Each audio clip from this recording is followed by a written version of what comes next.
ভাবলাম ও যখন আসবে, একা যখন আসবে তখন একটু অন্যরকম আসুক।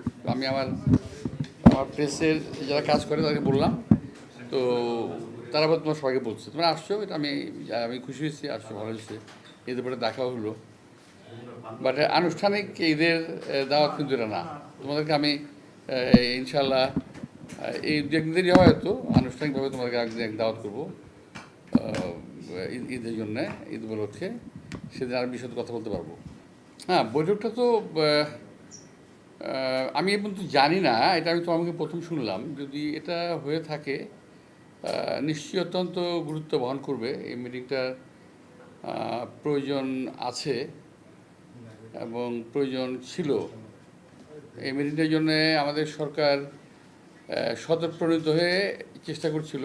আজকের সরকার একটা মানে প্রতিবেশীর সঙ্গে একটা মিটিং হওয়া দরকার, সেটা তারা করেছে। আমি জানি না এখন মিটিং অভ্যন্তরীণ কি আলোচনা হয়েছে, এটা বিষয় না জানলে আমি আর বেশি কিছু বলতে পারবো না। আজকে আমাদের যে এখন যে আমি কথা বলছি আর তোমার যে প্রশ্ন, এই প্রশ্নটা কিন্তু একটু অন্যরকম হয়ে গেল। আমি একে খুব একটা মানে খোলামেলা স্বাভাবিক একটা কথাবার্তা বলার জন্যে এখানে এখানে তোমাদের আসা এবং আসতে বলা মিউজিক একটা বিশাল ব্যাপার কিন্তু। এবং যে সমস্ত বিষয়গুলো নিয়ে আলোচনা হয়েছে বলে আমি তোমার মুখ থেকে শুনলাম, নেহায়তই গুরুত্বপূর্ণ এটা। শেখ হাসিনার প্রত্যাবর্তন এবং বিচার সময়ের দাবি, জনগণের দাবি, আমাদের দাবি। যদি শুধুমাত্র শেখ হাসিনার প্রত্যাবর্তনের কথা হয়ে থাকে, তাহলে আমি সঙ্গে একটু যোগ করতে চাইব অতিরিক্ত, যদি সম্ভব হয় আর কি, যে ওনার যারা সাঙ্গপাঙ্গ যারা আছে ওখানে, যারা এই দেশকে অস্থিতিশীল করার চেষ্টা করছে, তাদেরকেও যেন সঙ্গে ফেরত আনে এবং ফেরত দেয়। এবং ভারতের উচিত শেখ হাসিনাকে অবিলম্বে ফেরত দেওয়া এবং এদেশে এমনি পাঠিয়ে দেওয়া, তাকে ফেরত দেওয়া তো না, পাঠিয়ে দেওয়া, যাতে তার বিচারটা হয়। কারণ একটা ফ্যাসিস্টের বিচার হওয়া খুব জরুরি। এটা শুধু বাংলাদেশের জন্য না, সারা বিশ্বের জন্য এটা খুব জরুরি, যে কোনো ফ্যাসিস্ট কখনো বিনা বিচারে যেতে পারে না। তো যদি এটা হয়ে থাকে, আমি যে সমস্ত পয়েন্টে যেগুলো কথা হচ্ছে, যেগুলো তিস্তা নিয়ে কথা হচ্ছে, তিস্তা তো এটা নিয়ে আমি তো মনে করি কথা বলার প্রয়োজন নাই। তিস্তা ছেড়ে দিতে হবে, কিংবা তিস্তা আমাদের যে প্রয়োজনীয় সংস্কারটুকু করতে হবে, তিস্তা যে দরকার যে বার্তা করতে হবে আমাদের করতে হবে।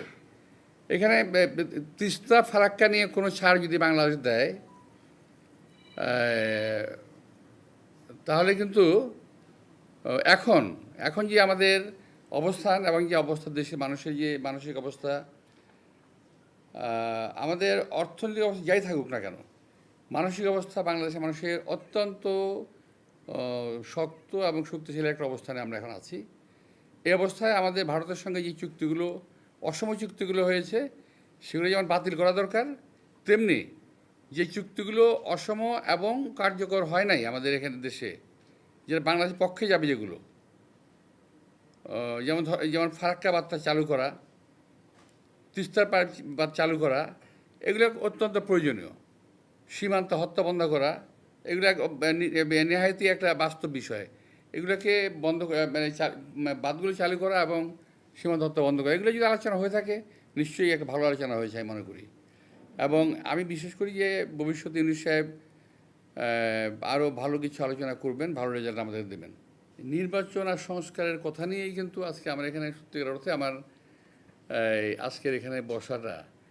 কারণ এই নির্বাচন আর সংস্কার নিয়ে বোধহয় আমরা যে কজন কথা বলছি বিএনপিতে, তার মধ্যে বোধহয় আমি একজন, যে অনেক বেশি কথা বলেছি আমরা।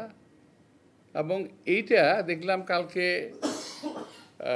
এবং গত 3 দিন ধারাবাহিকভাবে কিছু লোক, আমি যেটা বললাম কিছুক্ষণ আগে, যে আমার বাগানে শূকরের উপদ্রব শুরু হয়েছে। তো ওই কিছু শূকর উপদ্রব শুরু করেছে আমাদের বাগানে। আমি ওই শূকরগুলোর সম্বন্ধে কিছু বলতে চাই, যাদের কোনো কাজ নাই কচু ক্ষেতে কচু ভাঙা ছাড়া। তো যে কথা বলছেন যে ইউনূস সাহেব, ডক্টর প্রফেসর ইউনূস সাহেব যদি বলে থাকেন নির্বাচনের কথা, ভালো বলেছেন। নির্বাচন তো আচ্ছা, আমি বুঝি না নির্বাচন না দিয়ে কী করবে এই গভর্নমেন্ট, এই সরকার। আমি এটা বুঝি না। কী করতে ধরে নেন নির্বাচনে আমাদের কোনো দাবি থাকলো নাই, ধরে নেন কথা বলছেন, কী করতে পারে একটা সরকার? কতদিন বিনা নির্বাচনে থাকতে পারে? এটা সম্ভব না। যদি বিনা নির্বাচনে সরকার থাকতে পারতো তাহলে তো হাসিনাই থাকতো। যেহেতু হাসিনা নির্বাচিত ছিল না, সে তাই চলে যেতে হয়েছে বাধ্য হয়ে। তো ডক্টর মোহাম্মদ ইউনূস বোধহয় সঠিক সিদ্ধান্ত নিয়েছেন, এবং উনি যদি নির্বাচনের কথা বলে থাকেন, আগে বলেছেন, এখন যদি বলে থাকেন, ভালো বলেছেন, সঠিক বলেছেন, নির্বাচনটা হওয়া দরকার। এক গ্রুপ আছে দেশে, এক গ্রুপ আছে বিদেশে, যারা নাকি নির্বাচনকে বাদ দিয়ে সংস্কারের কথা বলছেন, আবার বলার চেষ্টা করছেন যে বিএনপি সংস্কারের কথা শুনলেই বিএনপির মেজাজ খারাপ হয়ে যায়। আমি এখানে আমার একটু তীব্র আপত্তি আমাদের, যে বিএনপি কখনো সংস্কারের বিপক্ষে নয়। বিএনপি বরাবর সংস্কারের পক্ষে, একই সঙ্গে বিএনপি নির্বাচনের পক্ষে, দুটোরই প্রয়োজন আছে। কিন্তু এমন সংস্কারের পক্ষে বিএনপি নয় যেটি দেশের জনগণের স্বার্থের, জনগণের অধিকারের বাইরে চলে যাবে, এমন কোনো সংস্কার বিএনপি কিংবা আমরা মেনে নিতে পারি না, মেনে নিবও না। আমি এই কথা আগে বলেছি, এখনও বলছি। আপনারা দেখবেন সংস্কার যদি যারা নাকি এটা নিয়ে এটা পড়েছেন, যাদের কাছে স্প্রেডশিট গেছে, যারা পড়েছেন তারা দেখেছেন যে এমন কিছু প্রস্তাব আছে যে প্রস্তাবগুলো বাংলাদেশে মানুষের সঙ্গে মানানসই নয়, যেগুলো বাংলাদেশের সঙ্গে যায় না, বাংলাদেশের সঙ্গে, সেগুলো আমরা কেন মানব? এবং এই যে মানা না মানা নিয়ে কালকে দেখলাম এক ভদ্রলোক, যিনি, আমি নাম নিচ্ছি না, তবে আপনারা বুঝে নিন, যিনি দরবেশের সালমান রহমানের টাকা খেয়ে মোটা হয়েছেন, স্বাস্থ্য ভালো করেছেন, চেহারা সুন্দর করেছেন, লম্বা লম্বা কথা বলেন বাইরে থেকে। খুব দুর্ভাগ্যজনকভাবে উনি আমার সম্বন্ধে কালকে বাজে কথা বলেছেন। তো বলতে থাকুক, আমি বলেছি না, কচু খেতে শুকর পড়েছে, আমি শুকরের পর্যায়ে ধরি ওনাদেরকে। তো আরেকজন আছে ফ্রান্সে, আরেকজন আছে একজন ওখানে, কী বলে এটা একটা নাম, ওটা হলো কী বলে এটাকে, একটা না একটা জারজ মিল্টন আছে,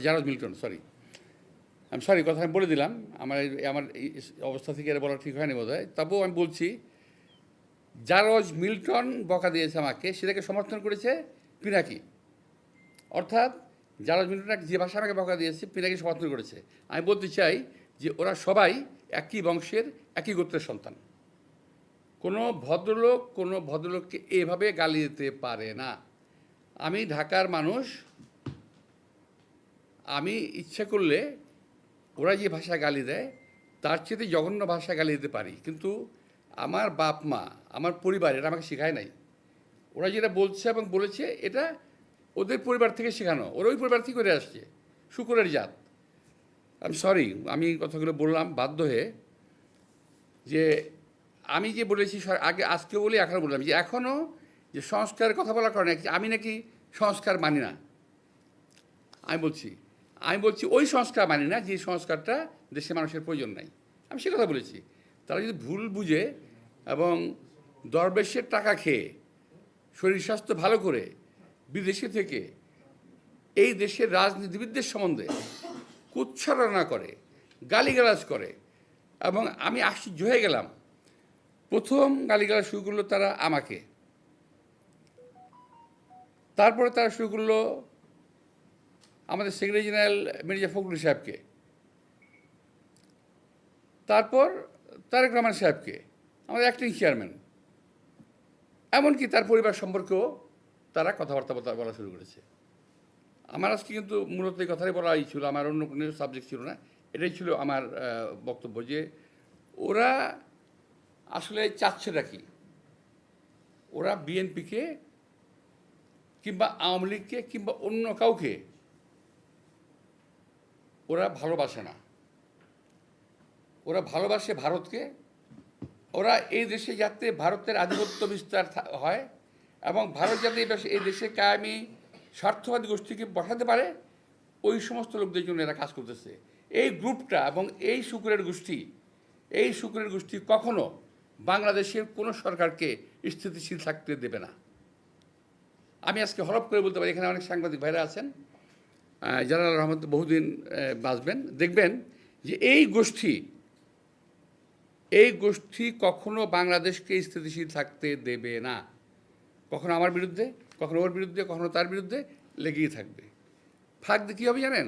ওরা ওই যে ইউটিউবের মধ্যে কি যে পয়সা কামানোর একটা রাস্তা আছে ওদের, সে পয়সা কামাইতেছে। আরে ভাই, পয়সা যদি লাগে আমাদেরকে বল, আমরা চাঁদা দিলে দিব না, অসুবিধা নাই তো। আর ইচ্ছা, আর যদি প্রয়োজন হয় আল্লাহর রহমতে আমার দেওয়ার ক্ষমতা আছে, আমি দেবো না পয়সা লাগলে। কিন্তু পয়সার জন্য দেশকে ধ্বংস করার কোনো প্রয়োজন নাই। এরা যা করতেছে, আজকে আমি খুব দুঃখের সঙ্গে কথাগুলো বললাম, এই ধরনের অশ্রাব্য ভাষায় আমি কথা বললাম বাধ্য হয়ে, কারণ ওরা অশ্রাব্য ভাষায় গালি দিয়েছে। তারপরে কথা আছে, আমি আর বলতে পারতাম, বললাম না। কুকুরের কাজ কুকুর করেছে, কামড় দিয়েছে পায়। আমি আর পাখিটা বলতে যাচ্ছি না। তো বন্দে আলী মিয়ার গল্প, এটা বোধহয় কবিতাটা পড়েছিলাম ছোটোবেলায়, কিছুটা ভুলটুল হতে পারে। কি জানি, কুকুরের কাজ কুকুর করেছে, কামড় দিয়েছে পায়, তাই বলে কি কুকুরকে কামড় দেওয়া মানুষের শোয়া পায়? তো আমি এই কথাটাই আমার শেষ কথা ওদের বিরুদ্ধে। আমি বলছি শুকুরের গোষ্ঠী এরা, এবং এরা কখনোই, এরা সাজানো বাগান ভেঙে দেবে, কখনোই বাংলাদেশকে স্থিতিশীল হতে দেবে না। আপনারা অপেক্ষা করেন, কদিন পরে তারা ইউনূস সাহেবকে ধরবে। আমি এটা বলে দিচ্ছি আমি আপনাদেরকে, কদিন সাহেব পরে তারা ডাক্তার ইউনূস সাহেবকে ধরবে। এখন তারা কী করতেছে? বিএনপিকে ব্র্যাকেট করতেছে আওয়ামী লীগের সঙ্গে, ব্র্যাকেট করার চেষ্টা করতেছে। বিএনপিকে আওয়ামী লীগের সঙ্গে ব্র্যাকেট করার কোনো সুযোগ নাই। বিএনপির জন্মই আওয়ামী লীগের বিরুদ্ধে, এটা বুঝতে হবে। তো আরেকটা জিনিস আমি বলি, যে আমার ওই যে শুকুরের গ্রুপ, যেটা শুকুরের গ্রুপ, ওরা কিন্তু দেখেন, ওরা শুধু রাজনীতিবিদদের পিছনে লেগেছে, কিন্তু যারা নাকি এই যে হত্যাকাণ্ড ঘটালো, এই যে ছাত্রদের হত্যাকাণ্ডটা ঘটালো, একটা বিশাল একটা ব্যবসায়ী গ্রুপ আছে না? আপনারা দেখেন নাই 3 তারিখে, 3 তারিখে আগস্টের 3 তারিখে যারা হাসিনার সঙ্গে দেখা করেছিল, মিটিং করেছিল, এবং বিভিন্ন ভাষায় তাকে এমনভাবে কথা বলেছিল যে হাসিনা খুন করতে উৎসাহিত হয়েছিল, তাদেরকে এমনভাবে প্রভোগ করা হয়েছিল যে হাসিনাকে খুন করতে উৎসাহিত করা হয়েছে। সেই লোকগুলোর সম্বন্ধে তারা কিছু বলে না, তারা কিছুই বলে না, তার মুখে কোনো শব্দ নাই, তারাও বলে না।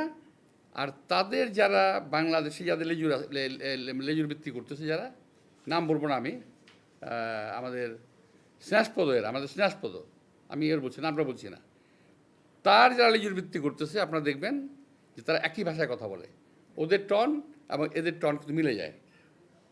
তো ওরাও কিন্তু এই ব্যাপারে কোনো কথা বলছে না। আপনারা খেয়াল করে দেখেন যে কতগুলো ব্যবসায়ী, আমি নাম বলতে পারি কিন্তু নামগুলো বলবো না আমি এদের, তো এরা কিন্তু আওয়ামী লীগের পক্ষে কাজ করেছে, এখন বিএনপির বিপক্ষে সমস্ত, আমাদের এখানে অনেকেই আছেন আপনারা যারা নাকি বিএনপির বিপক্ষে কাজ করতেছেন টিল নাও, কিন্তু ওদের বিরুদ্ধে কোনো কথা তারা বলতেছে না।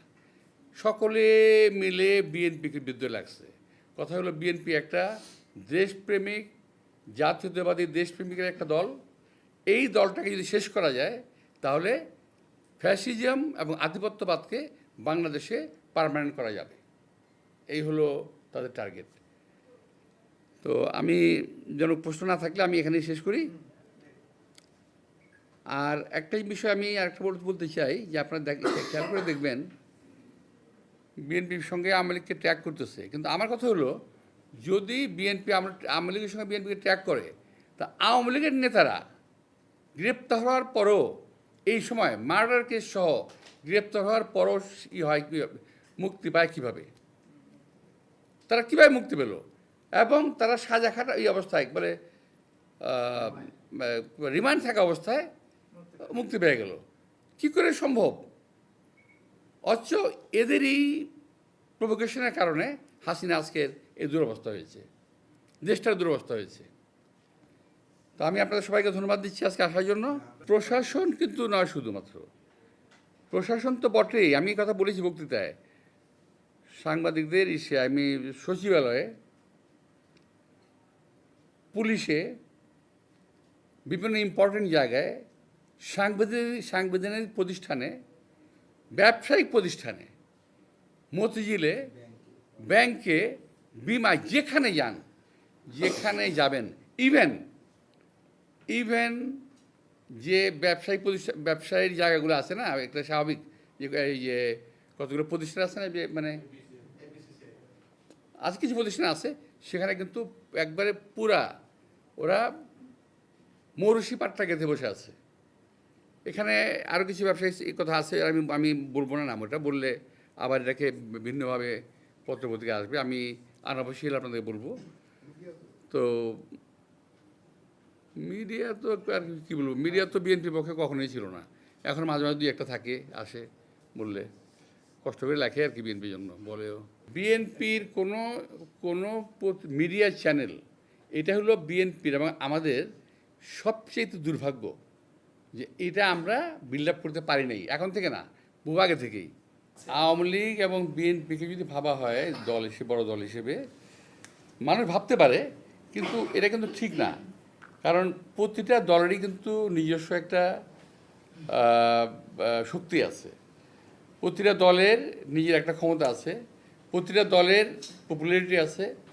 এবং বিএনপি যদি নির্বাচনের ক্ষেত্রে প্রশ্ন আসে, সেক্ষেত্রে আমি বলবো যে বিএনপি সবাইকেই প্রতিদ্বন্দ্বী ভাবে, প্রতিপক্ষ না। বিএনপি কাউকে প্রতিপক্ষ ভাবে না, প্রতিদ্বন্দ্বী আমরা ভাবি। এখানে আওয়ামী লীগ না থাকলেও অনেক আছে, অনেক দল আছে, অনেক মত আছে, অনেক মানুষ আছে, তারা সকলেই বিএনপির প্রতিদ্বন্দ্বী।